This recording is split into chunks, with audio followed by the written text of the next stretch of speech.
Desde mi canal, Vida Eterna, Respuestas desde la Ciencia, hoy tengo el gusto de presentar al doctor Andreu Gavarrós. Es un neurocirujano reconocido nacional e internacionalmente y es un gran experto en neurociencia. Doctor Andreu Gavarrós, muchas gracias por haber aceptado esta invitación. La formación que recibimos los médicos en la Facultad de Medicina se fundamenta en el método científico cartesiano y newtoniano.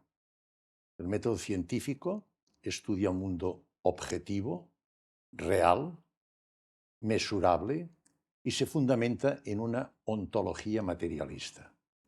La definición del ser humano desde el punto de vista del método científico es cuerpo, materia y mente, con todos los fenómenos anímicos propios de la actividad mental. Aquí podemos incluir emociones, sentimientos, pensamientos, recuerdos, memoria, conciencia. Todas estas actividades anímicas no tienen un sustrato material y son consecuencia de la actividad metabólica de las células cerebrales, las neuronas. Por esto la mente se define como un epifenómeno de la materia, del cerebro. Con esta visión, el propio Descartes, uno de los padres del método científico en el siglo XVII, definió la vida con una frase que ha pasado a la historia: pienso, luego existo. Pero también nos permite deducir esta frase que la muerte física, que supone una desestructuración de nuestro cuerpo, siguiendo la segunda ley de la termodinámica, que dice que todo tiene tendencia al desorden, a la entropía, la muerte física supone la desestructuración y muerte de nuestras neuronas. Por lo tanto, dejo de pensar, dejo de existir. Según el método científico, la muerte física supone el fin de nuestra existencia. Se termina todo. Aparte de los fenómenos normales, existen una serie de fenómenos con un componente, llamémosle trascendente, como son, por ejemplo, las experiencias alrededor de la muerte, cercanas a la muerte, y especialmente las experiencias cercanas a la muerte, que es uno de los fenómenos trascendentes que nos permiten estudiarlos de una manera más profunda e intensa, que no tienen una justificación con el método científico. El estudio profundo de las experiencias cercanas a la muerte nos permiten objetivar o demostrar que existen una serie de fenómenos o de pruebas objetivas certificadas y otras pruebas con una base científica que nos permiten afirmar que la muerte física no es el fin de nuestra existencia, sino que después de la muerte física nuestra auténtica identidad perdura en otra dimensión energética. Vemos, por lo tanto, que existen dos posturas francamente antagónicas o contrarias. Por una parte, el método científico considera la concepción existencial del ser humano viene determinado por la conciencia neuronal o local como epifenómeno de la materia del cerebro. La identidad de esta conciencia es lo que definimos como ego, y la muerte física supone el fin de la existencia. En la otra posición, al estudiar los fenómenos trascendentes, especialmente las experiencias cercanas a la muerte, llegamos a unas conclusiones totalmente contrarias. La concepción existencial viene determinada por esta conciencia que tiene continuidad fuera del cerebro, que definimos como espíritu o supraconciencia, que perdura después de la muerte física y que es holística respecto a la conciencia primera o inteligencia primera. Por lo tanto, tiene sus propiedades. Una de sus propiedades es la omnipresencia, es la eternidad. Con este estudio podemos nosotros definir la identidad del ser humano que perdura después de la muerte física y que es eterna. Por lo tanto, estas dos situaciones antagónicas, la materialista del método científico y llamémosle la supraconciencia o espiritual, conclusión que llegamos por el estudio profundo de las experiencias cercanas a la muerte, son contrarias. Hoy, con la suerte que tengo de poder disponer de la presencia del doctor Andreu Gavarrós, neurocirujano y experto en neurofisiología y en neurociencia, vamos pues a comentar algunos de estos aspectos que hacen referencia tanto a la visión científica de la identidad del ser humano como a la visión, llamémosla, espiritual o de supraconciencia, que es la conclusión que obtenemos después del estudio en profundidad de las experiencias cercanas a la muerte. Voy a presentar al doctor Andreu Gavarrós, resumiendo su extenso y brillante currículum. El doctor Andreu Gavarrós es licenciado en Medicina y Cirugía por la Universidad de Barcelona. Es especialista en neurocirugía, especialidad que hizo en el Hospital Universitario de Bellvitge, y desde el año 2013 es el jefe de servicio de neurocirugía del Hospital Universitario de Bellvitge. Es doctor por la Universidad de Barcelona por la presentación de su tesis doctoral sobre mapping cerebral en pacientes bilingües con la cualificación de cum laude. También es profesor asociado en la Facultad de Medicina de la Universidad de Barcelona en neurocirugía. Ha realizado estancias prolongadas en el extranjero y también nacionales en el extranjero en el Massachusetts General Hospital en Boston, Harvard University, y también en el Medical Center en San Francisco, University of California. Tiene el máster universitario en gestión sanitaria en la Universidad Internacional de Cataluña. Es director de múltiples tesis doctorales y también ha sido miembro de tribunales de tesis, tanto nacionales como internacionales.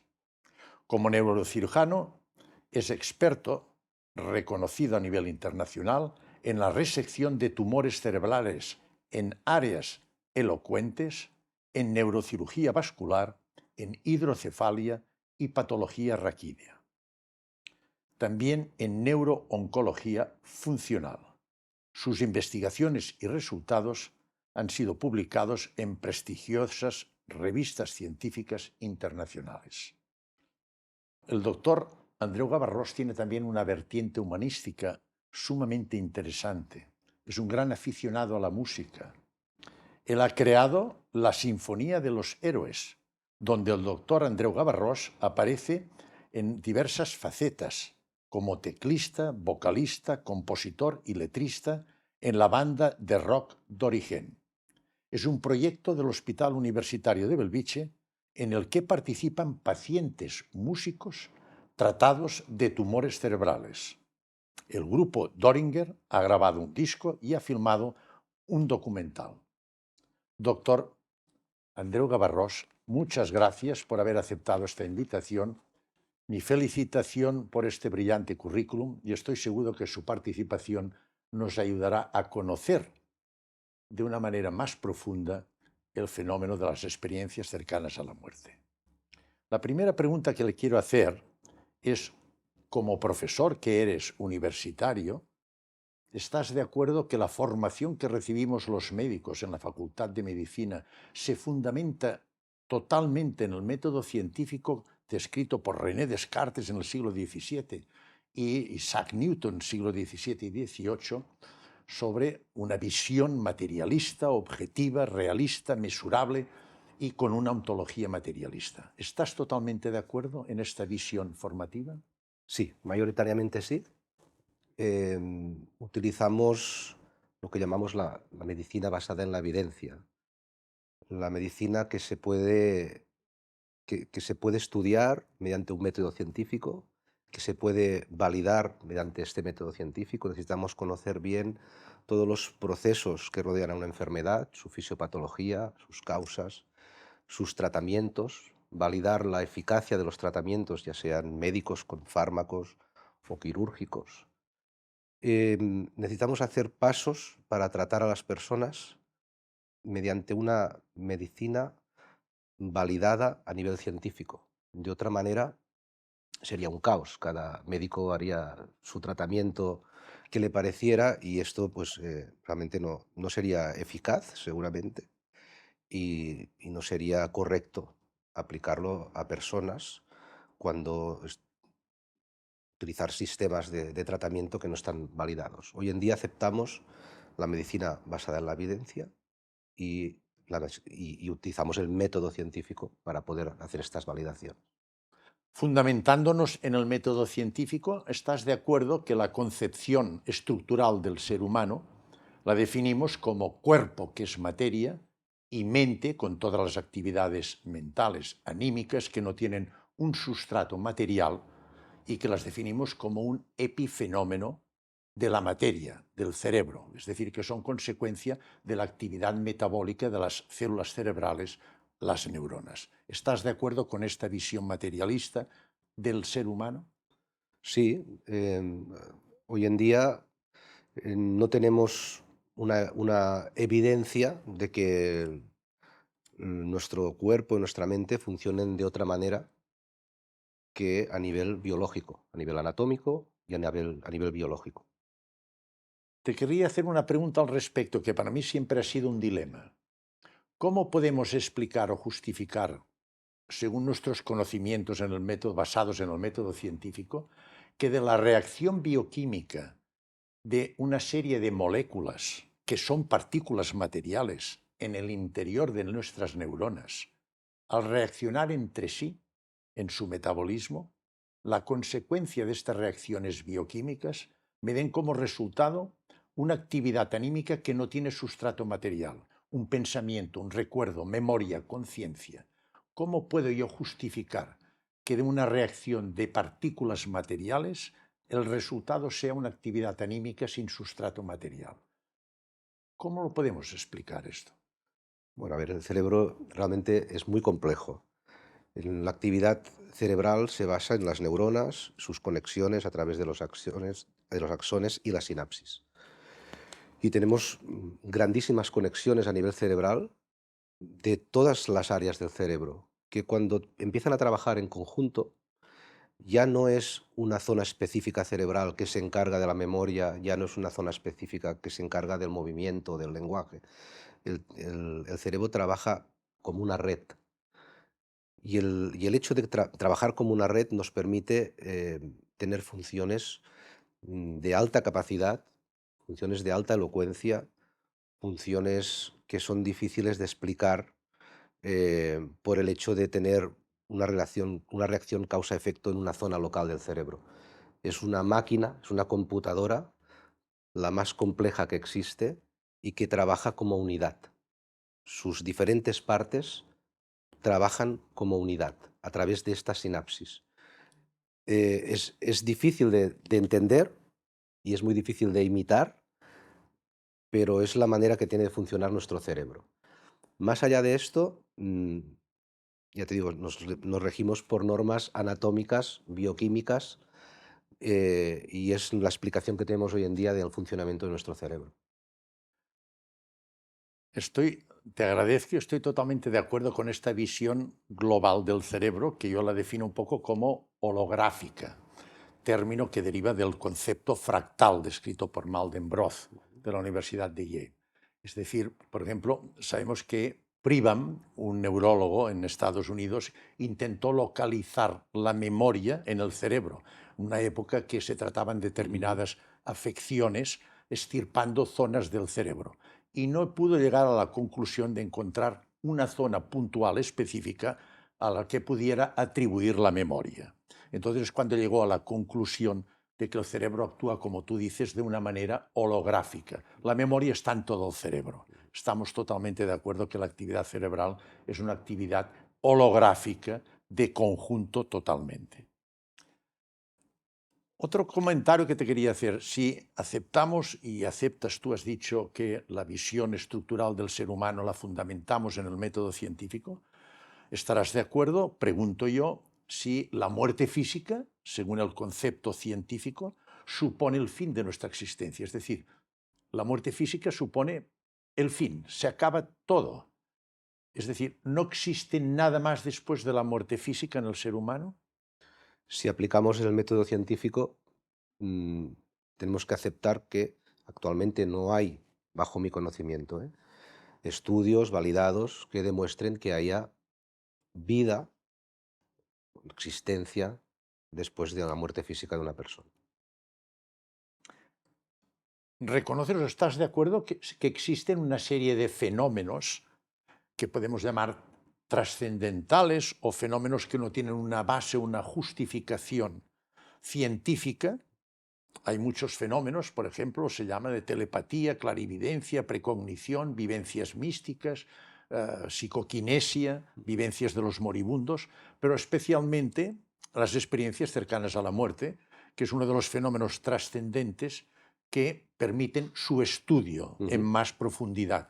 Y precisamente por esto, actualmente sabes que están muy en boga la investigación a nivel de centros hospitalarios universitarios de primera línea en todo el mundo que están estudiando estos fenómenos con estudios no solo retrospectivos, sino prospectivos multicéntricos. Es decir, que hay un gran interés en el estudio de estos fenómenos trascendentes. Entonces, estos fenómenos trascendentes, ¿aceptas que existen? ¿Realmente es una realidad este fenómeno o no tiene una justificación real? Es decir, ¿es un invento de nuestros enfermos o realmente existen estos fenómenos? ¿Cuál es tu impresión al respecto? ¿Estás de acuerdo que hay fenómenos trascendentes que no tienen una base, una justificación científica? Bueno, son experiencias que explican las personas a nivel subjetivo. Y es verdad que hoy en día también, si aplicamos el método científico, no tenemos una respuesta científica validada que nos dé respuesta a todas estas situaciones, ¿no? Pero sí que es verdad que las personas, desde tiempos ancestrales, explican estas vivencias a nivel subjetivo, tanto experiencias cercanas a la muerte como otro tipo de vivencias, de visiones, claro, esto es escuchar a la persona que lo ha vivido, creerlo o no creerlo, pero no podemos demostrar que esa persona realmente ha tenido esta vivencia, no lo podemos ver. No podemos llevar esta experiencia a un laboratorio y poderla estudiar, poderla repetir. Entonces, claro, se trata de experiencias que la gente o las personas explican, que cada vez hay más personas que explican este tipo de experiencias y que seguramente algo de cierto hay, pero no tenemos un método que podamos aplicar hoy en día para investigar si lo que nos cuentan estas personas con estas vivencias es cierto o no. Por ejemplo, el alma, ¿no? El alma existe, el alma puede salir del cuerpo, puede seguir existiendo después de la muerte. ¿Cómo demostramos esto? Em, no tenemos un método que nos permita investigar el alma, por ejemplo. O sí, porque si tenemos mucho interés en estudiar el alma, seguramente, si hay científicos que tienen interés en hacerlo, seguramente encontraremos, o encontrarán las personas que se dedican a esto, un sistema de investigación equivalente al método científico para poder demostrar que el alma existe.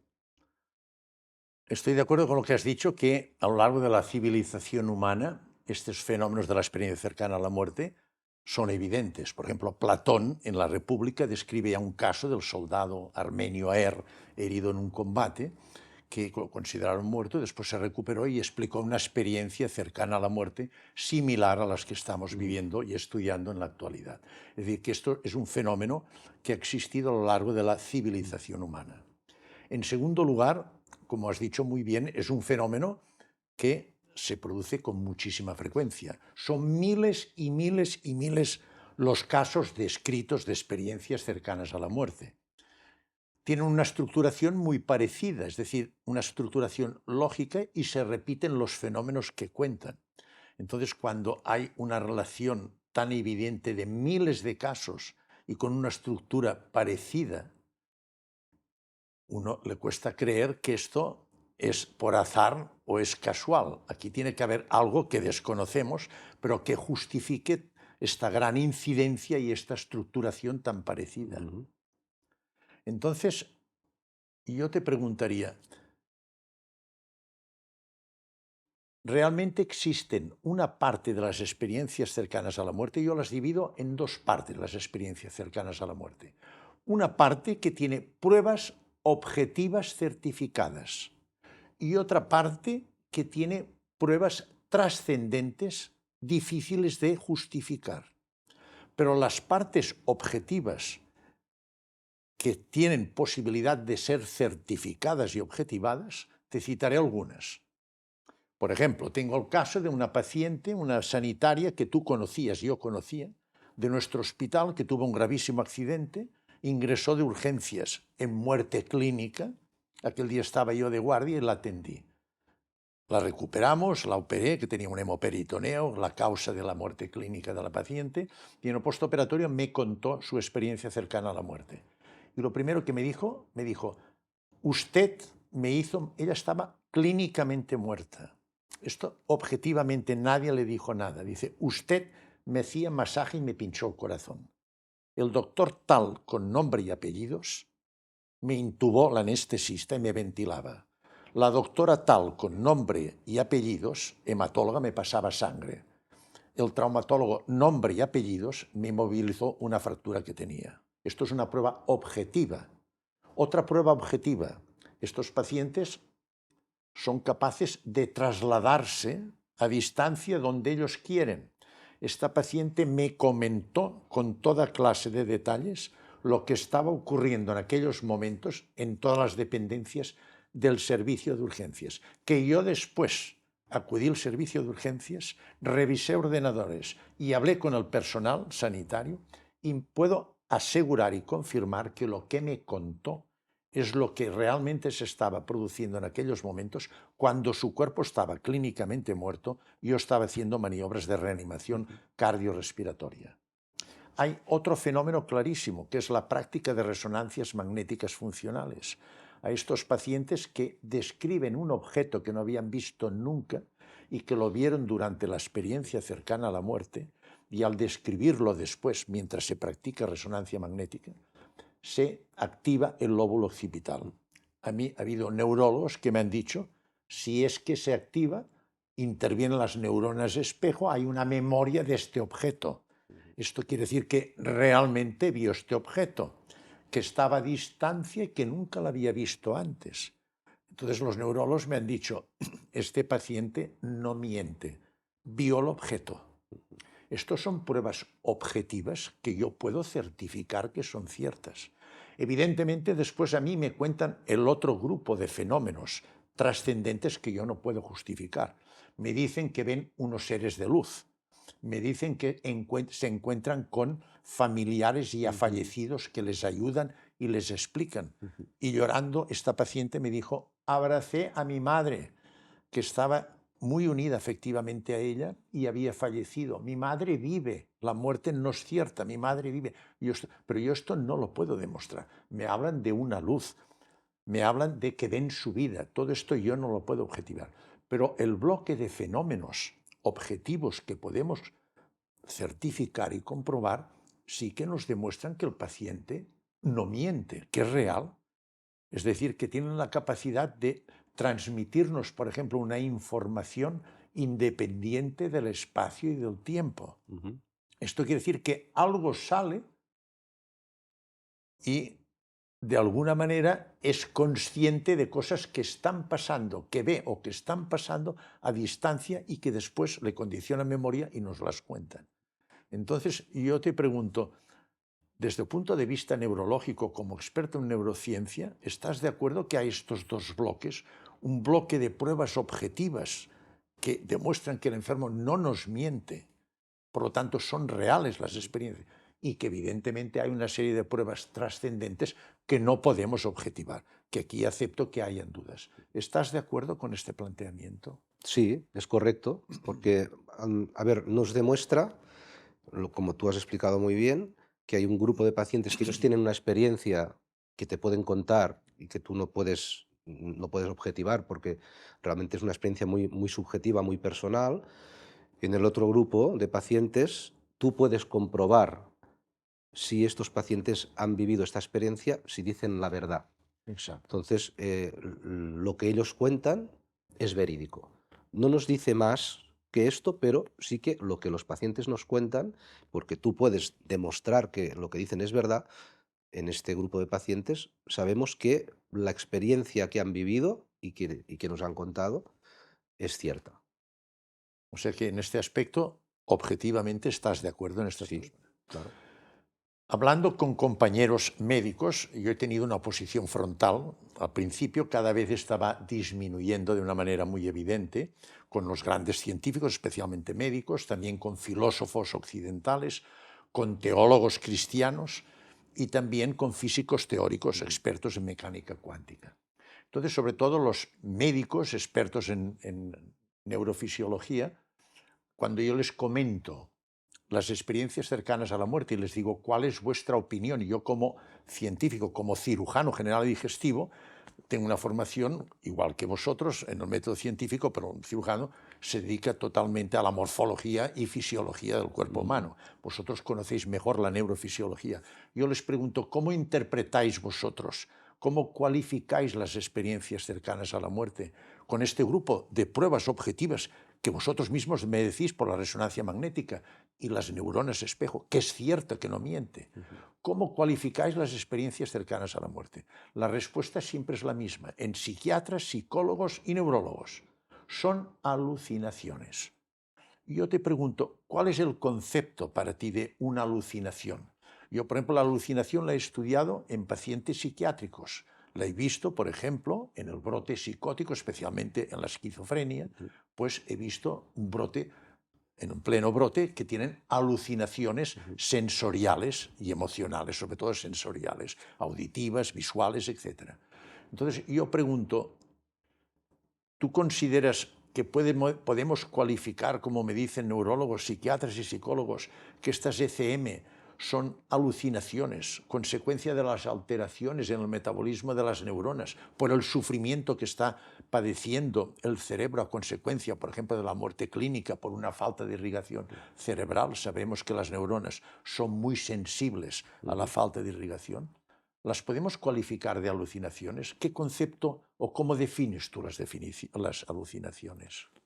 A ver, la alucinación es una sensación inexistente que tiene la persona de cualquiera de los sentidos o de la combinación de varios sentidos, ¿no? Olfato, vista, oído, etcétera. Y que normalmente va relacionado a algún proceso patológico, ya sea una enfermedad, como tú has dicho, bajadas de presión, epilepsia, migraña, que hay fases de la migraña en que también falta, bueno, hay una vasoconstricción y puede faltar riego sanguíneo en alguna zona cerebral, incluso en trastornos del sueño, también están descritas alucinaciones. Pero yo distingo la alucinación en sí de la experiencia cercana a la muerte. Creo que tienen diferencias. La experiencia cercana a la muerte, que también puede aparecer por procesos patológicos, pero normalmente en procesos en que, y corrígeme si no es verdad, pero entiendo que la mayoría de procesos incluyen la pérdida de conciencia del paciente o la inconsciencia, ya sea porque ha tenido un accidente, porque ha tenido un paro cardíaco, porque ha tenido un desmayo, una bajada de presión, pero el paciente no está consciente, o incluso puede ser inducido por fármacos, cuando está Exacto. anestesiado el paciente. Sí, sí. En cambio, las alucinaciones aparecen en personas que están despiertas, que están vigiles, que lo pueden vivir, incluso pueden participar de esta alucinación. Em, y en la experiencia cercana a la muerte, normalmente los pacientes tienen esta sensación de salir del cuerpo, ¿no? El out of the body, que dicen los ingleses, fuera del cuerpo, que puedes ver todo lo que está ocurriendo, desde la misma estancia o desde otras estancias pueden salir a la calle a dar una vuelta. Es la autoscopia, Exacto, y lo autoscopia que se explican define. muy bien Sí. y es muy consistente y la mayoría de pacientes lo explican de esta manera, con lo cual suponemos que debe ser verdad porque realmente es muy repetitivo y muy igual y entre ellos no han podido hablar. Son pacientes que aparecen en distintas partes del mundo, ¿no? Pero tienen esta sensación, la experiencia cercana a la muerte, de que van hacia donde iríamos en caso de que moramos y nos iremos a algún sitio, iremos al cielo, tiene esta sensación de pasar por este túnel, la luz al final, los familiares o amigos que los esperan en el otro lado, por decirlo de algún modo, ¿no? En cambio, la alucinación como tal, esta parte mística, espiritual, no la tiene normalmente. Las alucinaciones salen del cuerpo, ven, describen lo que están viendo, pero no tienen esta parte asociada a la muerte o esta experiencia cercana o que acompañaría a la muerte. Yo lo distingo así. No sé si es correcto o no, porque yo soy profano en este tema. Me estás llevando a un terreno en el que no es de mi confort, porque yo no entiendo de experiencias cercanas a la muerte. Sé lo que es porque he leído de ello y puedo dar mi opinión, pero si alguna cosa no la describo correctamente, pues me lo dices. Pero yo hago esta distinción entre la propia alucinación y la experiencia cercana a la muerte. Pero es verdad que el tipo de noxa cerebral es muy parecido. Todos son, muchas son lesiones cerebrales, que sean transitorias por falta de riego sanguíneo, la epilepsia, los tumores, la migraña y los trastornos del sueño, un tipo de parasomnia, ¿no? Los terrores nocturnos que a veces se acompañan de parálisis del sueño. Esto está descrito en un libro de Oliver Sacks que se llama Alucinaciones, Alucinación, precisamente, sí, sí. y lo explica muy bien. Pacientes, por ejemplo, que tienen terrores nocturnos, que se despiertan con parálisis del sueño, no se pueden mover, es como una defensa del propio organismo para no hacerte daño, ¿no? Que no te caigas de la cama huyendo de algo que te aterra, ¿no? Y entonces explica el caso de una chica que en plena parálisis del sueño sale de su cuerpo y puede ver lo que está ocurriendo, pero esto le da una sensación de bienestar, de tranquilidad, que también describen todas las personas que tienen esta Sí, vivencia, sí. como una sensación de bienestar que nunca antes han tenido y que se sienten en una zona súper confortable, súper agradable bueno, hasta que vuelve a su cuerpo y puede recuperar esta parálisis del sueño, ¿no? Esto lo explica Sachs en este libro, que es muy interesante porque hay un montón de ejemplos de este tipo. Y claro, todas estas enfermedades o noxas cerebrales, bueno, afectan áreas cerebrales que si estas áreas pues participan en las funciones de imaginación, de creatividad, de, bueno, pueden imitar o crear imágenes que lo que es curioso es que muchas personas puedan tener la misma vivencia. Pero bueno, son áreas que pueden pasar desde el lóbulo temporal, el sistema límbico que pasa por la ínsula, la precuña, que es esta zona parietal colindante con el lóbulo temporal, la parte media del cerebro, que también es una zona que participa de la sensación visoespacial, pero que también es creativa y es imaginativa, está conectada con muchas otras áreas cerebrales, y esto nos puede, nos puede dar la facilidad de producir, de crear imágenes. Y yo, por ejemplo, me da la sensación, después de leer sobre las experiencias cercanas a la muerte, dado que aparecen sobre todo en pacientes que están inconscientes, me recuerda más a los sueños que a las alucinaciones, que en el fondo el sueño y la alucinación es muy difícil de distinguir, pero el sueño normalmente es en personas dormidas, es una cosa natural. Sí. La alucinación aparece en personas despiertas y normalmente va asociado a algún proceso patológico. El sueño es normal, es natural, Fisiológico, totalmente. fisiológico. Si nos despertamos en la fase REM, pues tenemos recuerdos de estos sueños que a veces pueden ser extremadamente realísticos, igual que explican las personas que han tenido experiencias cercanas a la muerte, ¿no? Y es verdad que nosotros necesitamos un tiempo para entrar en fase REM. Damos unos 90 minutos, lo que está escrito. Es la fase del sueño que nos permite crear, imaginar y vivir los sueños como tales, ¿no? Pero cuando tienes algún tipo de, mm, de problema de salud agudo, por ejemplo, un paro cardíaco, entramos en fase REM directamente. O sea, esta parte de 90 minutos de espera nos la saltamos y entramos en fase REM directamente. Claro, es curioso porque en el fondo a mí me recuerda más, si tuviéramos que dar una explicación científica, al mecanismo del sueño que al mecanismo de una alucinación. O sea, todo está relacionado. Ya te digo, son zonas del cerebro que se estimulan y dan respuestas parecidas, ¿no? Ya sea por una falta de riego, por una epilepsia. La función de esa parte del cerebro es crear imágenes, es tener imaginación para crear una historia, para vivirla. eh, el resultado es el mismo, tanto si nos viene de una manera o de otra. Y el sueño, una forma natural que también tenemos como, entre comillas, alucinación fisiológica, ¿no?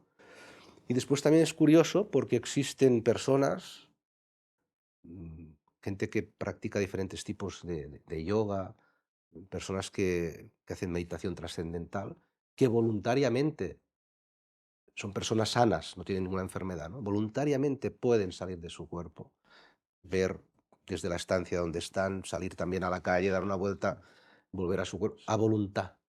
Sí, sí. Claro, todo esto que yo lo he ido conociendo durante estos años y me fascina, pero al mismo tiempo que me fascina, pues no le encuentro una explicación, digamos, científica, pero existe. Y está muy bien esta visión que tú le das, porque en el fondo estás estimulando eh, a que los científicos cojan interés en el tema y quizás en un futuro no tan lejano encontremos una explicación a todo esto. Interesantísimo lo que has contado. Amigo Andreu, has definido muy bien, y estoy totalmente de acuerdo, la situación de la experiencia cercana a la muerte, que son pacientes inconscientes, de las alucinaciones, que son pacientes que están en estado vigil, conscientes. Pero de todas maneras, ¿estás de acuerdo que la estructuración y la dinámica de la alucinación es totalmente distinta de la experiencia cercana a la muerte? Por ejemplo, la experiencia cercana a la muerte tiene una estructuración lógica. En cambio, las alucinaciones, la gran mayoría de ellas son absurdas, no tienen una lógica. En segundo lugar, la experiencia cercana a la muerte se repiten los fenómenos en todos los pacientes. Es decir, hay una secuencia de ítems que puede ser completa o parcial, pero se siguen de una manera lógica uno detrás de otra. En cambio, las alucinaciones no tienen nada que ver la alucinación de un paciente con la de otra, no tienen ninguna relación, no se repite ningún fenómeno. En tercer lugar, yo me he dado cuenta, siguiendo a mis pacientes, que la experiencia cercana a la muerte es un fenómeno tan importante en la vida del paciente que no se olvida nunca más. No solo no se olvida, sino que he visto que a lo largo de los años, cuanto más tiempo pasa, más presente está en su vida.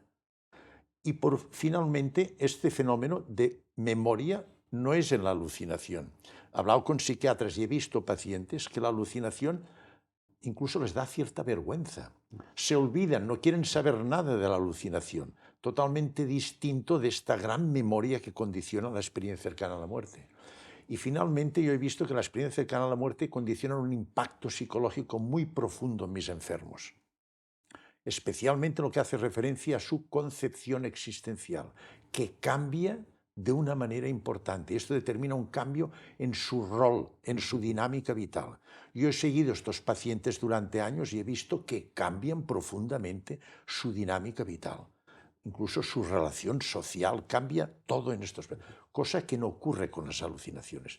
Es decir, que yo las veo que son distintas la estructuración, la dinámica, la forma, la morfología de una alucinación, de una experiencia cercana a la muerte. Pero estoy de acuerdo que unas son en pacientes vigiles y otras son en pacientes en estado inconsciente. Has dicho una cosa que esta sí que realmente es interesante. Tú eres una persona experta en la extirpación de tumores cerebrales en enfermos conscientes, con la finalidad de hacer extirpaciones lo menos que condicionen el mínimo posible de secuelas neurológicas después. Especialmente está descrito en tumores en la zona del precúneo, Ujú. en la zona profunda del parietal, como has descrito muy bien, la parte profunda del surco longitudinal.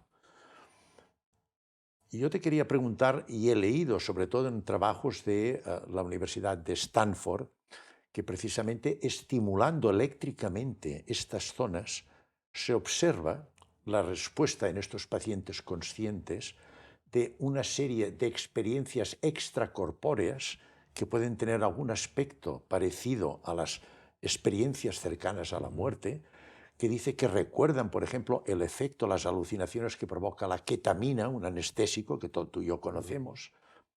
Y entonces ellos dicen, refieren, los que se apoyan en una visión científica 100%, que aprovechan este hecho, por ejemplo, diciendo que la experiencia cercana a la muerte tiene esta causa. Estos enfermos incluso hablan de autoscopia, como tú has dicho, ellos ven desde una posición elevada, ven su cuerpo, incluso pueden Ujú. producir desplazamientos en Ujú. determinadas zonas.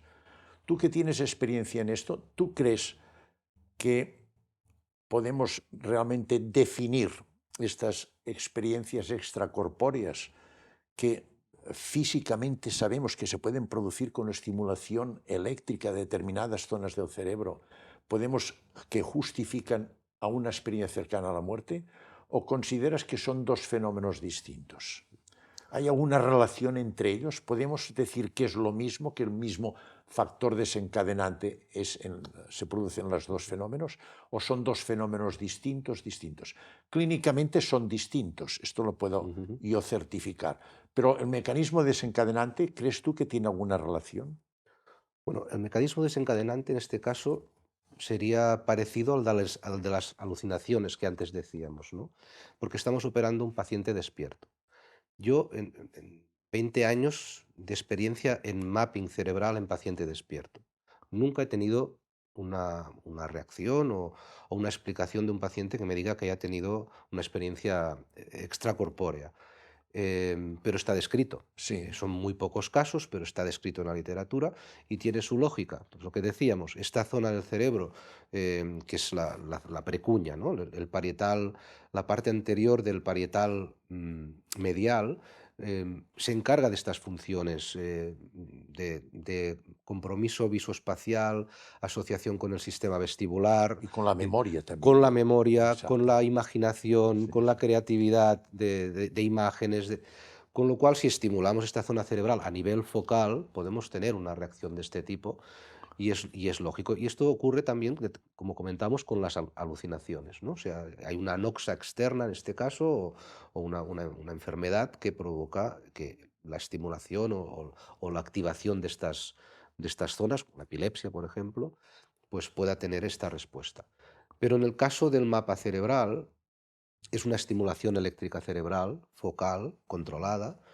Hay una causa-efecto muy clara. O sea, estamos estimulando el cerebro, estamos provocando esta reacción como médicos en este caso para después poder marcar una serie de zonas como funcionales, como tú también has dicho muy bien, y poder intentar preservar estas funciones durante la resección de un tumor cerebral, ¿no?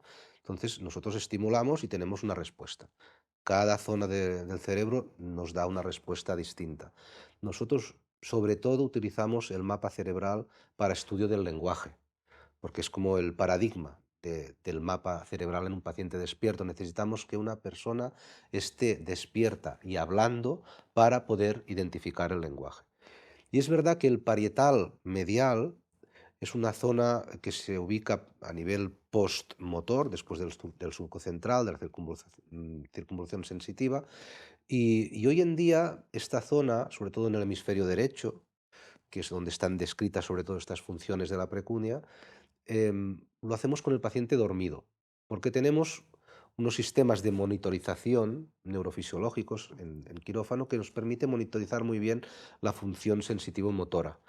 Y ya hace muchos años que no operamos pacientes despiertos con lesiones en esta zona. Quizás por eso nos ha disminuido las posibilidades de tener un paciente que estimulando esta precuña nos pueda explicar que ha tenido una experiencia extracorpórea. Pero en cualquier caso está descrito es muy lógico que así sea, que aparezcan casos de estimulación cerebral, que el paciente tenga este tipo de alucinaciones. Y yo ya te digo, lo comparo mucho con las alucinaciones que antes hemos hablado, en un paciente despierto con una enfermedad o con una noxa o algo que produce que esta zona se estimule, se excite y aparezca su propia función, la propia función de esta zona cerebral. Y lo veo distinto, esta es la pregunta que tú me hacías, realmente lo veo distinto a lo que es una experiencia cercana a la muerte como tal. El tipo de vivencia es muy distinto y el tipo de aparición, lo que causa la aparición de esta experiencia cercana a la muerte es muy distinta a lo que causa una alucinación.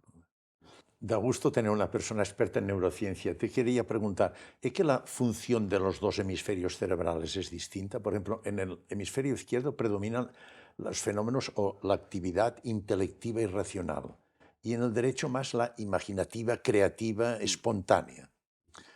Es cierto que la conexión, sabemos que las conexiones entre los dos hemisferios es importantísima y que debe existir un equilibrio entre los dos hemisferios. ¿Es cierto esto? Es decir, para la buena sincronía anímica de la persona, cuanto más equilibrado esté la función entre los dos hemisferios cerebrales, es mejor, a pesar de que en un lugar predomina un tipo de actividad anímica y en otro, en otra. Mm, También en el cerebro también vemos, tú lo has dicho, vemos, por ejemplo, que cada zona tiene una función, está relacionada con una función específica. Por ejemplo, el hipocampo lo relacionamos con la memoria. ujú, Por ejemplo, el Alzheimer, que pierde la memoria, es donde vemos el depósito de ujú, sustancia amiloide. mm, Pero también llegamos a la conclusión, como decía Pribam después del estudio, que lo has definido tú muy bien, que todas las actividades anímicas son holográficas. Es todo ujú. el cerebro. ¿Quién me puedes decir de estas dos funciones de los dos hemisferios y de que cada función específica tiene una zona puntual, digamos, donde es más evidente, pero hemos de reconocer que globalmente la función cerebral es holográfica? ¿Estás de acuerdo con todo esto? Sí, esto está demostrado científicamente. Es muy curioso. Yo cuando me enteré de lo que te voy a decir ahora, me quedé alucinado. Porque no nos damos, o sea, somos incapaces de llegar a entender cómo trabaja el cerebro y cómo lo hace de rápido y cómo interactúa entre distintas zonas de un mismo hemisferio y distintas zonas del hemisferio contralateral.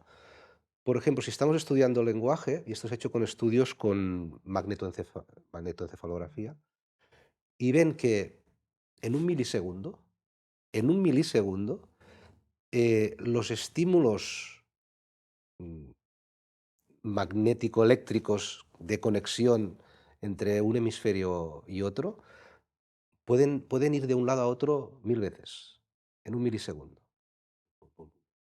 Eh, o sea, es tan difícil de imaginar. O sea, yo no sé, yo no entiendo de informática, no sé a qué velocidad van las computadoras. La mía va muy lenta. Creo que nuestro cerebro va muchísimo más rápido que cualquiera de nuestras computadoras.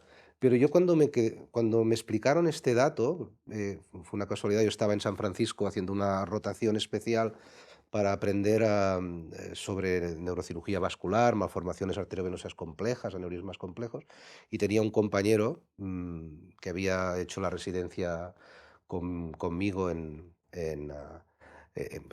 Belviche, bueno, había sido un residente nuestro, y entonces estaba haciendo también una rotación allí, coincidimos, y estaba ayudando a un estudio con magnetoencefalografía, y me lo explicó, y me quedé alucinado. Dice: "Mira, es que un milisegundo", y me enseñó las imágenes.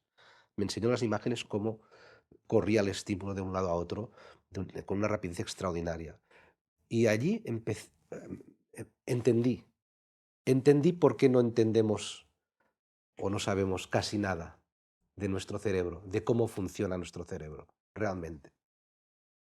El cerebro es la estructura más maravillosa y extraordinaria que hay en el universo, Mm, en el universo nuestro tridimensional sí. humano.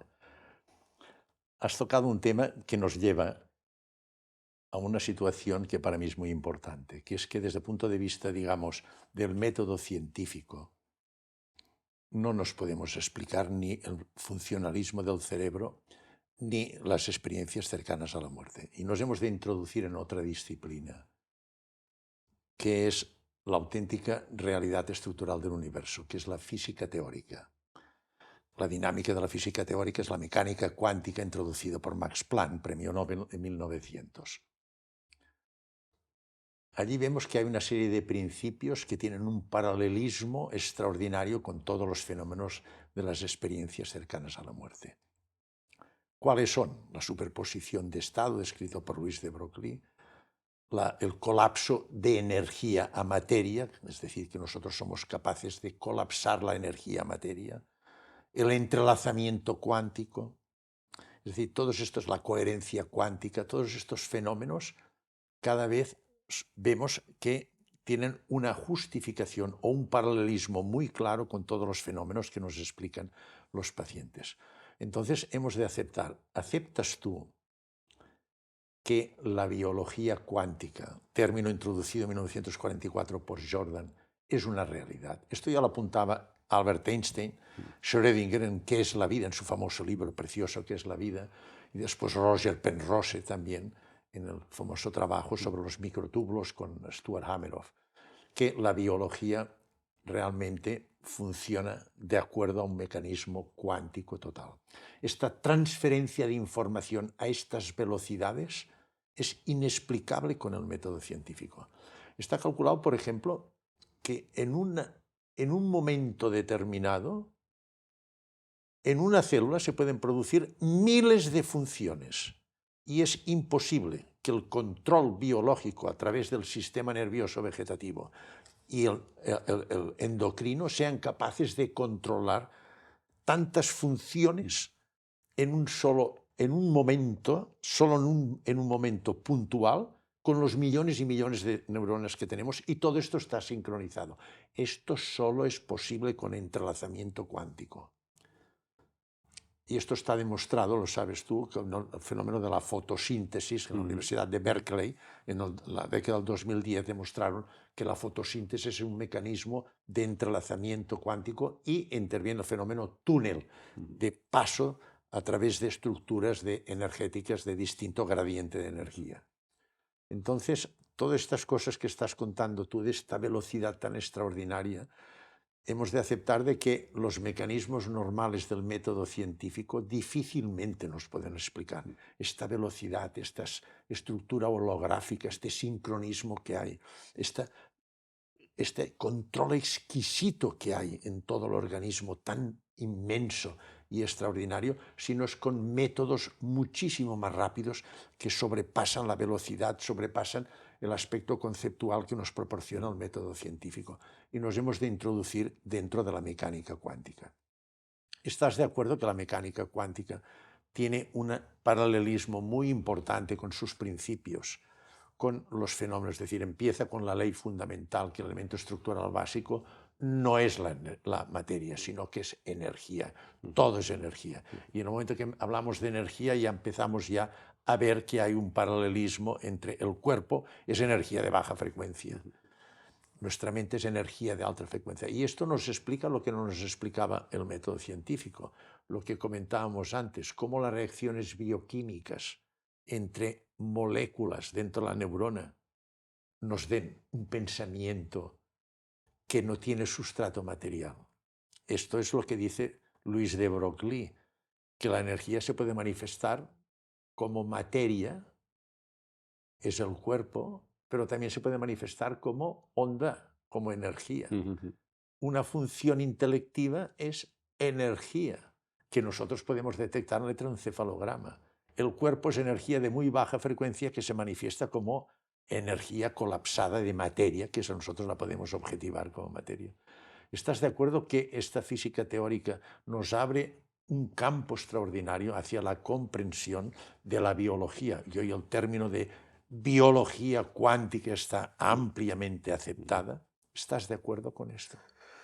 Pues sí, como no, tienes una ventana a la esperanza de encontrar una pieza del puzzle, una pieza grande del puzzle que no tenemos manera de explicar de otra forma. A ver, a nivel en seres vivos, ¿no? a nivel biológico y a nivel humano y concretamente a nivel neurológico, ya se está empezando a ver que los procesos cuánticos intervienen en las sinapsis neuronales. Son líneas de investigaciones muy recientes, pero Está seguramente demostrado esto sí, esto en la sinapsis. exacto. Sí, sí, Esto es un principio con para efectos. encontrar más relaciones de las reacciones cuánticas o de la física cuántica o la de la biología cuántica en este caso, porque es la física cuántica aplicada a los seres vivos, ¿no? Y como has dicho tú, ya se ha demostrado muy bien en la fotosíntesis, ahora se está aplicando a otros campos biológicos y realmente nos puede dar respuestas de una parte de este puzzle, pero cuando hablamos de energía, tú hablabas de energía, ¿no? La energía que es una parte del átomo, estamos hablando a nivel de partículas Exacto. subatómicas. O Sí. sea, es que no podemos verlo al microscopio, No, no, como no, vemos una célula. no, no. Eh, Estamos hablando de partículas subatómicas que cuestan muchísimo de investigar, porque necesitamos de una metodología científica muy compleja, muy Es complicada, un nuevo que paradigma. exacto, les pone en jaque a los físicos cuánticos, por Sí, sí. ejemplo, ¿no? Pero claro, si pudiéramos demostrar esta energía que está por todas partes, que puede vibrar junto con otros átomos, otras partes de átomos de otras personas, ¿no? Que nos puede interactuar y hacer crecer nuestras emociones, nuestra creatividad, eh, y esto a nivel individual, a nivel de personas, pero a nivel de universo, quizás nos daría la clave para poder entender cosas tan ancestrales, ¿no? Como si hay vida después de la muerte, ¿no? Yo pienso que seguramente la clave de la respuesta a todo esto está en la física cuántica. Es cierto. Extraordinario esto. Mira, amigo, te quería hacer una última pregunta. ¿Crees que esta visión, lógicamente el método científico ha aportado mucho beneficio a la humanidad? Recordemos que hace, por ejemplo, 100 años la vida media era de 40. Ujú, Actualmente es de 85 en Cataluña ujú, en el sexo femenino y 83 en el sexo masculino.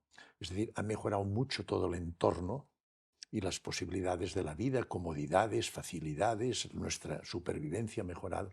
El método científico es fundamental.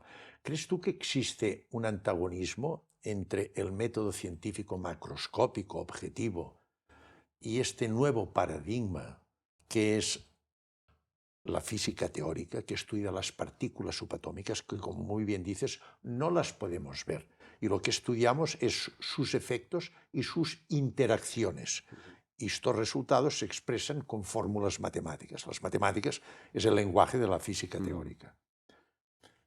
Descartes dijo que existía un abismo, una separación total entre fenómenos anímicos y lo que es material. ujú, Por esto él dijo: la ciencia que se cuide de lo material, y todo lo que es anímico, que no tiene sustrato material, que lo cuide, lo estudie en otras disciplinas: filosofía, religión, metafísica. ¿Tú crees que actualmente podemos decir que esta separación se está reduciendo, que realmente se complementa el método científico con la física teórica del estudio de las partículas, que hay un símil entre ciencia y espiritualidad, hay un símil entre partícula material y onda de energía? Es decir, que en realidad es lo mismo, uno cuando aborda el mundo macroscópico y el otro cuando es el mundo microscópico, que no son antagónicos, sino que realmente es una unidad. Y creo que esto, como dices muy bien tú, es un nuevo paradigma que nos abre una puerta extraordinaria a la comprensión de estos fenómenos que se nos escapan, que vemos que con el método científico materialista macroscópico llega a un punto que no podemos avanzar más. Tenemos una limitación total porque hemos de entrar en un campo que no vemos, microscópico, que lo estudia propiamente la física teórica, porque allí es donde encontraremos realmente, como has dicho muy bien, ante cualquier fenómeno nosotros buscamos siempre la etiología y la fisiopatología. Ujú. Y esto lo tenemos que buscar. Vemos que hay muchos aspectos que el método científico no nos proporciona esta explicación. Hemos de introducirnos en este campo microscópico de la partícula subatómica. ¿Estás de acuerdo en esta visión de comprensión, de complemento de lo que es macroscópico con lo microscópico de la física teórica, y que todo esto unido nos tiene que abrir una luz, o nos tiene que dar una luz para la mejor comprensión de la biología cuántica, por ejemplo, de la biología de nuestra mente, de nuestro cerebro, del universo en general? Exacto, sí. No, yo pienso que sí. A ver, a mí me acuerdo en una entrevista que me hicieron recientemente, preguntaban, ¿crees que hay vida después de la muerte?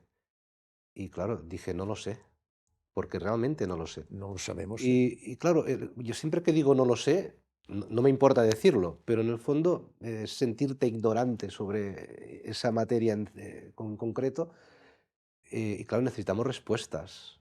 Y yo pienso que la física cuántica nos puede aportar respuestas. Y el método científico aplicado a la física cuántica, o sea, ya te digo, esto no lo haremos ni tú ni yo, porque nosotros no somos físicos, pero las personas que se dedican a estudiar, son físicos, biofísicos, y que tienen la clarividencia para poder elaborar metodologías de estudio para partículas subatómicas, yo pienso que tienen que hacerlo. Y es verdad que si llegaran a demostrar la existencia de esta energía que pudiera explicar muchos de los fenómenos paranormales, que nosotros hoy en día no tenemos explicación para ellos, uniría de alguna manera estas dos formas, esta parte científica racional con esta parte más espiritual, que en el fondo es la vida real de las personas, la vida real de los humanos durante toda la vida, durante todos los años de nuestra existencia, ha intentado convivir las cosas materiales y las cosas espirituales. Y en unas tenemos muchas respuestas, en otras no las tenemos. Pero yo creo que es cuestión de tiempo y que los estudios en física cuántica, aplicando un método científico adecuado a las partículas subatómicas, nos pueden dar muchas respuestas. Y ahora parece imposible, pero en el fondo, no sé, yo siempre digo, si al hombre de Neandertal le pasas un vídeo de nuestra realidad actual, de cómo vivimos hoy en día, dicen, anda ya, ¿no? Sí, sí, sí. Esto es mentira, esto es imposible, ¿no? Sí, sí. Bueno, pues la humanidad ha ido superando retos a lo largo de su historia, y este es un reto que queda pendiente. Pero claro, cada cosa a su tiempo. Necesitamos tener las herramientas para poder elaborar estudios correctos, coherentes con partículas subatómicas. Somos profesores los dos de la universidad. Tenemos nuestros alumnos en la universidad, en la licenciatura, y después nuestros residentes que formamos en la especialidad durante 5 años en los servicios. Somos conscientes de esto que has dicho de una manera tan evidente y tan clara. ¿Tú crees que es necesario y que deberíamos luchar para que estos conceptos se empiecen a introducir dentro de los estudios de la licenciatura en medicina? Es decir, que evidentemente el método científico es fundamental, pero que también hay que ya empezar a citar un poco y hablar un poco de esta trascendencia del ser humano, de que tenemos pruebas objetivas certificadas de que hay algo trascendente, aunque otras trascendentes nos faltan pruebas. Quizá con el progreso tecnológico podremos llegar a detectar energías más sutiles que ahora no podemos, y nos permitirán detectar aspectos que ahora no podemos objetivar. Pero ¿crees tú que ha llegado un momento ya que este abismo, esta gran separación en el ámbito científico entre lo macroscópico, lo físico y lo trascendente, esto tendría que empezar ya a tener una cierta relación, una cierta comprensión? No esta visión un poco despectiva de los grandes científicos de estos son alucinaciones y no está dentro del campo del cientifismo y no nos interesa. Yo, por ejemplo, tengo experiencias que, ya ves que yo estoy muy introducido en este tema, porque me interesa, no sé por qué, pero me llamó muchísimo la atención y lo estoy investigando y me preocupa y busco explicaciones. Por esto contacto con expertos en disciplinas como tú, que yo no conozco, para que nos den luz a este fenómeno para mí muy importante en la vida del ser humano. Tengo ejemplos, por ejemplo, muy curiosos de una conferencia en una universidad, en el Paraninfo de una universidad, en el rectorado. Y tenía un auditorio pues, de gente muy eminente, profesores, catedráticos y tal. Y se levantó un profesor catedrático y dijo: lo que usted cuenta, muchos enfermos a lo largo de mi vida profesional me han contado esto. Y yo les decía que esto eran alucinaciones, que no perdiéramos el tiempo. Continuó su comentario diciendo: qué mal traté a los enfermos por desconocimiento. Dice: haré lo posible como profesor para que a partir de este momento estos conceptos se introduzcan como materia dentro de las licenciaturas de la Facultad de Medicina. ¿Crees tú que esto realmente es necesario y que ocurrirá dentro de, evidentemente no hoy mismo, pero dentro de un tiempo no muy lejano? Porque hay unas realidades objetivas que ya no podemos negar. Bueno, esto suscita interés. No hay ninguna de que muchas personas, cuando te oyen hablar, por ejemplo, ¿no? Claro, esto te conmueve, te incita a saber más sobre el tema y tiene un interés. Entonces, todo lo que tiene interés se puede vehiculizar hacia la universidad, aunque sea en forma de asignatura optativa, por ejemplo, ¿no? Porque claro, Exacto. estamos haciendo mucho hincapié en las experiencias cercanas a la muerte, pero yo creo que hay todo un pack de situaciones trascendentes, ¿no? No sé, la clarividencia, ¿no? Sí, sí. Eh, la telepatía, Telepatía, ¿no? clarividencia, precognición, Exacto, vivencias los místicas. sueños premonitorios. He Sí, tenido sí, sueños premonitorios. sí, sí, Y claro, cuando lo explicas, te dicen: Este tío está loco", pero sí, es que esto existe. existe. Y no sabemos el mecanismo de todo esto, no sabemos cómo funciona la telepatía, pero existe, ¿no? Claro que tiene interés. Y igual no podemos explicar el mecanismo real, ¿no? La fisiopatología real, ¿no? Como si fuera una enfermedad. Ya lo sabemos todo de esta enfermedad. No, no lo sabemos, sabemos una parte, pero estaría bien introducirlo y que las personas que tengan interés puedan aprender del tema. Bien, terminamos esta reunión, esta interesantísima charla que nos has dado luz a nuestro interés y nuestro conocimiento en las experiencias cercanas a la muerte. Y yo te ofrezco: ¿quieres sacar alguna conclusión? ¿Quieres aportar algún concepto que no hayamos comentado, que tú consideres de interés? ¿Quieres decir algún aspecto que no hayamos o que te interese a ti ponerlo en evidencia? ¿Tienes? No, yo pienso que, bueno, la charla ha sido muy interesante. Yo he aprendido muchas cosas Y yo también, yo alrededor también, de las experiencias cercanas a la yo muerte. La también. verdad es que es un mundo aparte que de hecho los científicos conocemos poco, Muy en poco. parte por la limitación de decir esto no es científico, o esto no está demostrado, esto eh, pertenece a otra disciplina totalmente distinta, más mística, más incluso religiosa, más espiritual.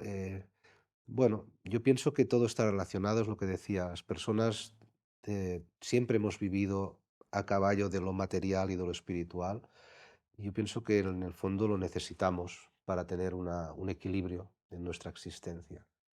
Y bueno, poner en el mismo plano estas dos vertientes es ponernos a nosotros mismos en nuestra vida, en nuestro día a día, ¿no?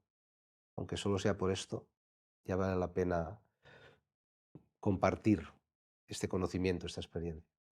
Yo te agradezco infinitamente estas palabras, Andreu, porque que un neurocirujano eminente, nacional e internacional, tan reconocido, profesor de la universidad, jefe de un servicio de cirugía de primera línea como es el servicio de neurocirugía del Hospital Universitario de Belviche, pues que nos diga estas palabras, es para nosotros, los que estamos interesados en el estudio, en la investigación, en el profundizar en el conocimiento de las experiencias cercanas a la muerte, realmente te lo agradezco porque es un acicate, es un estímulo para que continuemos en este camino y nos abres tú una puerta a la comprensión que al principio, hace años, vimos una gran incomprensión incluso frontal ante más mínimo comentario sobre estos fenómenos y que hoy día se nos están abriendo ya las puertas en todas estas facetas o estos antagonismos que encontrábamos y que una persona como tú, con un peso específico tan importante, pues nos digas y nos abras, nos des esta